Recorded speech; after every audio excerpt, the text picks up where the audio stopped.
अतिक्रमण हटवण्याचं काम नाही, तर शहराला शहराच्या श्वासाला मोकळीक देण्याचं आणि भविष्याच्या दिशा देण्याचं एक कार्य आहे. आपल्या शहरामध्ये या आपल्या ऐतिहासिक शहराची आज एक धाडसी पाऊल आपण महानगरपालिकेने टाकले आहे.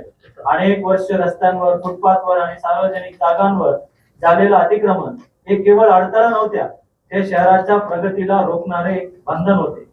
आपण सगळ्यांनी अनुभवलंय, कधी रुग्णवाहिका ट्रॅफिक मध्ये अडकते, कधी अग्निशमन दल वेळेवर पोहोचू शकत नाही, कधी सामान्य नागरिकांना चालायला जागाही मिळत नाही. यात मुख्य कारण म्हणजे अतिक्रमण. पण आज परिस्थिती बदलली आहे. महानगरपालिकेचा या मोठ्या आणि निर्णायक मोहिमेमुळे शहरातील अनेक प्रमुख रस्ते शेकडो अतिक्रमण हटवण्यात आले.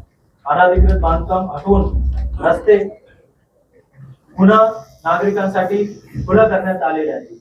आज मला अभिमानाने सांगावं वाटतं, माननीय महोदय, शहरातील 4 मुख्य रस्ते पूर्णपणे अतिक्रमण मुक्त झाले आहेत. आणि इतकेच नाही, तर या अतिक्रमण मुक्त झालेल्या भागांमध्ये शहराच्या रस्त्यांसाठी विकासासाठी सविस्तर प्रकल्प अहवाल डीपीआर ही तयार करण्यात आले असून ते पुढील प्रक्रियेत आहे. लवकरच या मोकळ्या झालेल्या जागांवर आधुनिक, रुंद आणि सुयोग्य रस्त्याचं बांधकाम सुरू होणार आहे. म्हणजेच आपण केवळ अतिक्रमण हटवत नाही, तर त्या जागेला शाश्वत विकासाला मार्गावरही नेत आहोत.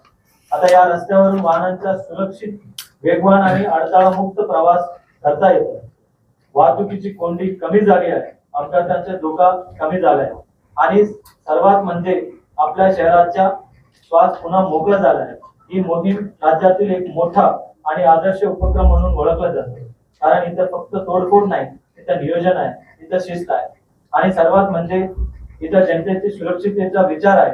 सन 2026-27 या अर्थसंकल्पामध्ये डीपी रोडवरील अतिक्रमण मुक्त केलेल्या रस्त्यांचा विकास करणे या लेखाशीर्ष आपण नवीन उघडून यामध्ये 20 कोटी रुपयाचा आपण तरतूद करण्यात आली.